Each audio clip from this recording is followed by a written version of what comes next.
The book of Genesis offers timeless historical lessons, such as the importance of resilience and leadership. One striking example is Joseph, who rose from slavery to lead Egypt during a severe famine.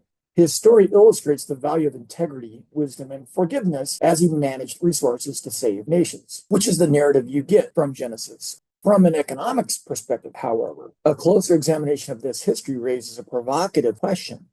Was the tax Joseph implemented to save Egypt from famine actually a catalyst for the crisis that he foretold? This perspective aligns with the argument presented in this article here, The People Are Reduced to Serfdom. That article is published on the Daily Kos. As you read through this article, you're going to get a different take on this story in Genesis.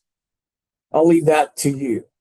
When Pharaoh Amenemhat III put Joseph in charge of the Egyptian economy in circa 1700 BCE, agriculture was by far the largest component of national output, with most of the population living near subsistence levels. Fearing Joseph's foreseen famine, the state, headed by Pharaoh, but under Joseph's direction, taxed farm output at 20%. Assuming agricultural production equaled the amount consumed and saved, the tax would have reduced the amount of consumed and privately saved grain by 20%. The subsistence level of annual total grain consumption would be about 450 million pounds. And the way I get to 450 million pounds, I had to make several assumptions. We're assuming that there were 1.5 million Egyptians living in Egypt at the time. The average Egyptian consumed about 13.15 ounces of grain, which equates to 1,000 calories per day. One seed produced an average of 10 seeds. Planting 50 million seeds then would have produced the self-sustaining 500 million pounds, because we're going to multiply 10 times 50 million, which would be 500 million pounds. Now, how do we get to the 450 million? Well, we're going to multiply 1.5 million Egyptians by 13.15 ounces per day per Egyptian. And we're going to convert ounces to pounds, 1 pound per 16 ounces, 365 days per year. And that is going to get us to 450 million pounds if we round to 0 decimal places. So over in Excel, I'm going to type 1.5 million, 13.15 ounces per Egyptian per day, 1 pound per 16 ounces, and 365 days per year. So the way this works is you cancel the word Egyptian because it shows up in the top row and in the bottom row. The bottom row is where we're dividing. The top row, we're multiplying. So we're going to divide Egyptians by Egyptians. That goes away. Ounces divided by ounces goes away. Day and day, those cancel. And so we're going to multiply 1.5 times 13.15 times 365, and then we're going to divide that by 16. So over here, I'm going to type 1.5 million times 13.15 ounces per day times 365 days per year. We're going to divide that by 16 because 1 pound is 16 ounces. We're going to press enter. And when we round to 0 decimal places, we get 450 million pounds. That's where we got the 450 million pounds up here. That would be subsistence level grain consumption. So they need to grow 500 million pounds, save 50 million pounds each year. So the next year they can grow 500 million pounds. And we're assuming that the population remains constant. We're pulling the ceteris paribus assumption here. Now, if we think of pulling 50 million pounds of grain from the 500 million pounds that are harvested every year, we're setting that 50 million pounds of seed aside to be planted next year. That means the savings rate would have been 10%, because 10% of 500 million is 50. Annual production, annual grain consumption, and annual grain saved would have remained at blank, blank, and blank million pounds respectively had Joseph's tax not been imposed. So grain production would have remained at 500, assuming everything else is held constant through time. Which is a big assumption, but sometimes we have to make those assumptions to do an analysis. Grain consumption would have continued at 450 million, and annual grain saved for production the following year would have been 50.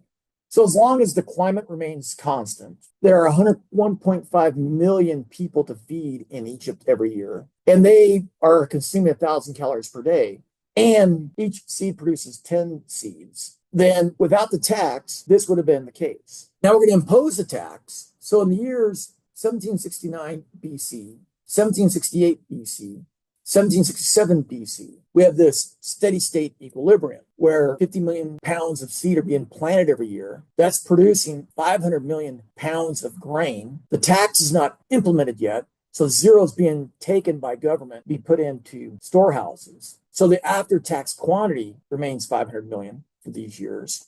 The savings is 50 million pounds, and that leaves 450 million for consumption. But in the year 1766 BC, Joseph puts in its tax. Okay, so in the first year of the tax, what happens? Joseph orders 20% of the 500 million to be taxed. So that the state, under Joseph's direction, takes 100 million pounds out of circulation and puts that in a warehouse throughout Egypt and then locks the doors. That leaves 400 million after tax. And since the savings rate is 10%, Egyptians know that they got to save 10% of their harvest, in this case, after tax harvest. So they're going to save 40 million pounds for next year's harvest. And they're going to consume 360 million pounds divided into 1.5 million people means they're not getting 1,000 calories a day anymore from grain. So the tax started to squeeze their diets on average. Now, the very next year, 40 million pounds are planted. That produces a crop of 400 million pounds. But the state takes 20% of that, and 20% of 400 is 80. That leaves an after-tax quantity of 320 million pounds. Assuming the savings rate remains constant, Egyptians save 32 million pounds of grain to be planted the following year. So consumption drops to 288 million pounds. And this continues in the year 1764, 1763. So what we're going to do, we're going to finish off this table. I'm going to copy this table to Excel. So notice that the amount planted is the amount saved. So this value is going to be the 20.48. In this year, 1763 BCE, 20.48 million pounds of grain is stored because historically the people of Egypt saved 10% of their harvest for the next season and then they consumed the rest. Now we're going to multiply each one of these grain seeds, each one of these kernels of grain is going to produce 10 by assumption. So we're going to multiply that quantity by 10. The state's going to take 20% of it or multiply it by 20%. So this is how much the state confiscates. That leaves the difference. So 163.84 remains to be consumed and saved. Then we're going to multiply this by 10% because that's the historical amount that people in Egypt saved for the next harvest, leaving the difference in these two for consumption. Now today, this is probably not a likely scenario because our economy is not 80%, 86%, 90% agricultural. Agriculture makes up a very small percentage of our economy today. Also, most Americans are not living at subsistence levels. Most Egyptians were living at subsistence levels. Then all I got to do is drag this down to the year 1760 BCE. And we want 2 decimal places. So I'm going to change this, all these numbers to 2 decimal places here. I already have the year 1763 done.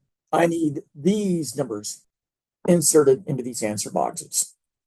While I'm doing that, I'm going to put the video on pause. When I get to the end, and I've entered all these values in this table, I'll restart the video.